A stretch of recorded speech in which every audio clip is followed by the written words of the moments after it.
Hello, it's me, Darlene Vlog.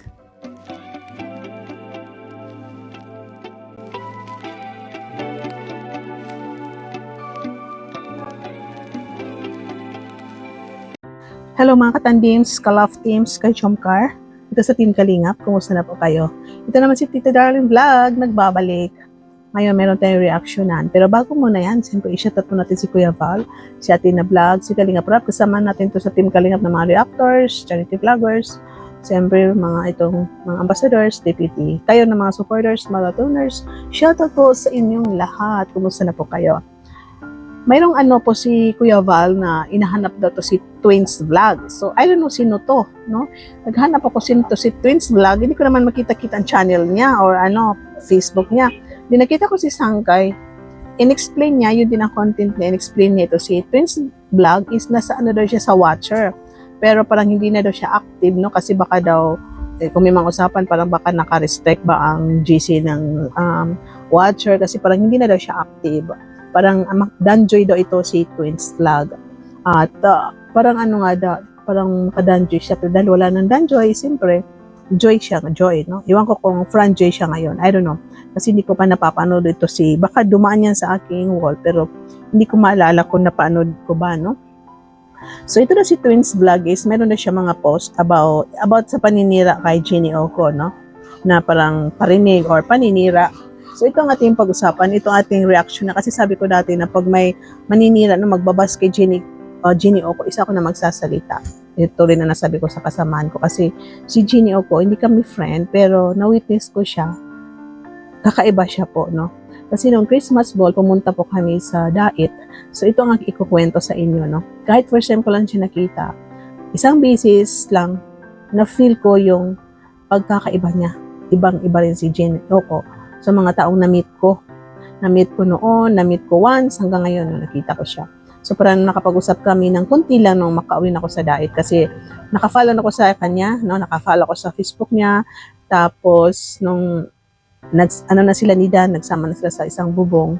Yun nga, nag-follow na ako, then nag-subscribe na ako sa kanyang channel kasi nagko-content na siya, di ba po, na meron na siyang YouTube. Tapos sabi ko nga, ang galing niya magsalita kasi para siyang si Rolfo Gutierrez, para siyang si Chris Aquino magsalita, katulad ko, malungan, mahinhin, hindi po.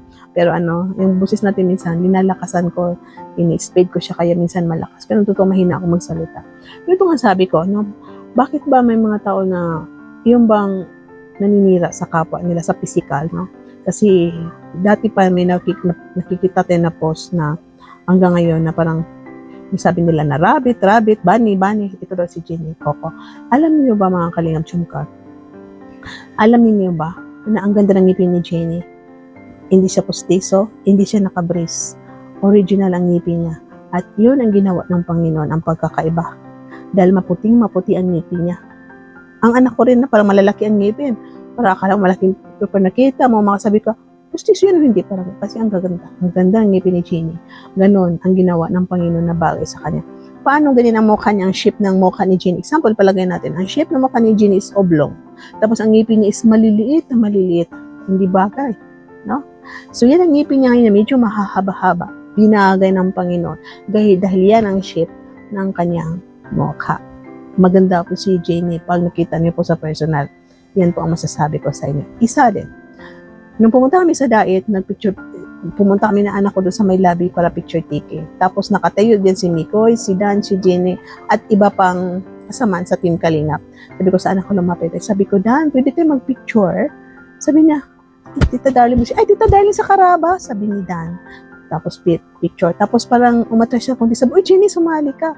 Sabi niya, sige po, thank you po. Tapos, habang kami nakapicture, nakatayo, dyan si Dan, dyan nasa likod niya ako. Sabi niya sa akin, Tita, ang ganda ng damit mo, pareho tayo ng design orange.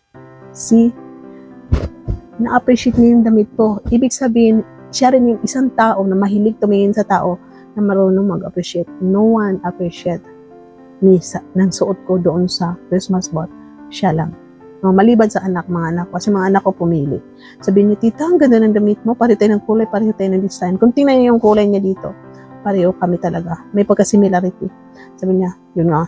Natouch ako, sabi ko, uy, ang bait niya. Kasi na-appreciate niya, meaning, dahil pasyonista siya, meaning, kahit ganito lang katayuan ko, nakaupo ako sa wheelchair, nakita niya yung suot ko. Kasi iba, kasi tinitingnan nila yung negative sa katawan mo. Nakita nila na, yung paa mo tabingi, hindi nila nakita na sa ibang suot mo pala, may makikita kang maganda. Nakita nila na, pangit-pangit ang damit niya, pero nakita nila yung siksik niya, mga ganun po, no? Nakita niya, hindi nakita ni Jenny naka-wheelchair ako. Nakita niya yung damit ko na maganda. Doon ko nasabi na mabait siya. Yun, no? Pagkatapos na ng Christmas party, ituloy ko pa. Pagkatapos ng Christmas party, di ba, tapos na po. Kumuha na kami ng ID. Tinulak ako ng anak ko, sabi ni Kuya Val, andito pa ang mga ID. Pumunta kami doon sa Tibot. Tapos, busy na.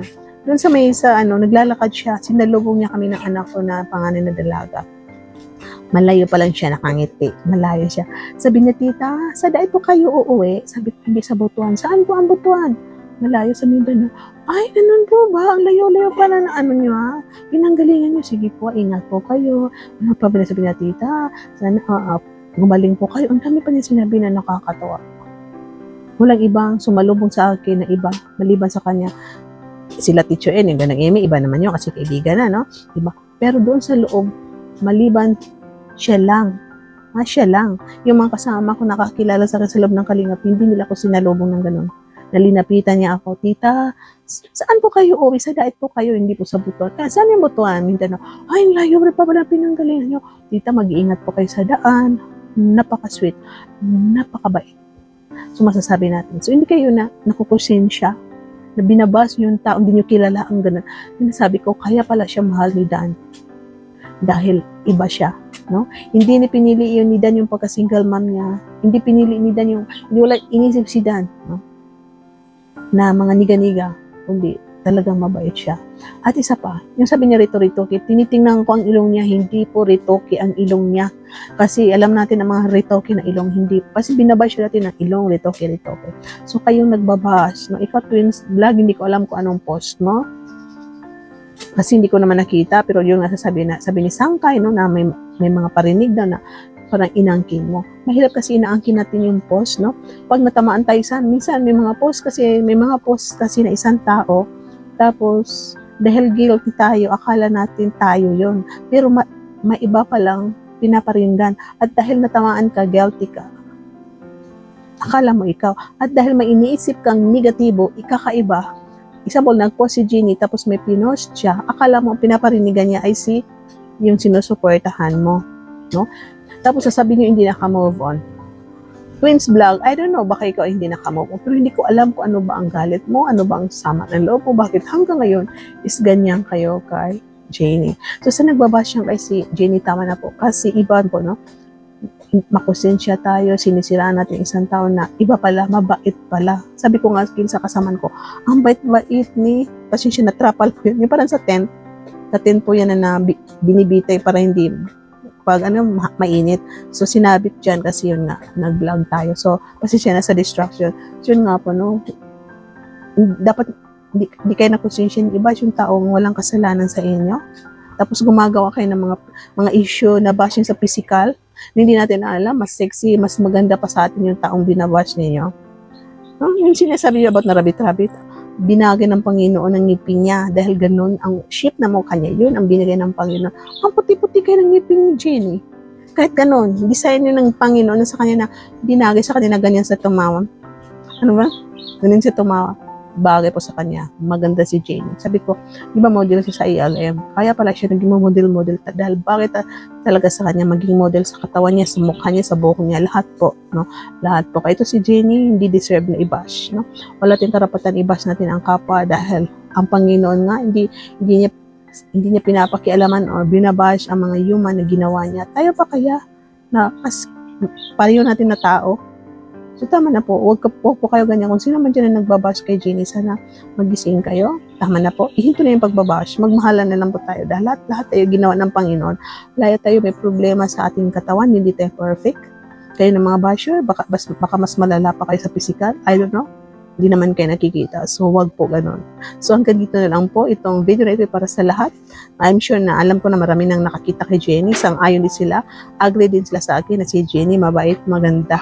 At yun nga ang kwento ko sa inyo, kakaiba si Jenny. Kaya sabi ko, kung ano na-observe ko sa kanya first time, masasabi ko na kakaiba siya, mabait siya. Kaya isa ako sa mag-depend sa kanya dahil hindi niya deserve na i-bash. So, bye-bye po. Thank you po sa panonood. Paki-like the video, paki-subscribe, at don't skip ads. At yun nga po sabi ko, God bless you. Shout out sa mga supporters ng Jomcar, Jomcar Fans for Life, sabihin sa mga supporters, mga marathoners, mga sponsors, siyempre, GC International, Team Jackley, ano yung aso na dun. At bye-bye po. Thank you po sa panonood.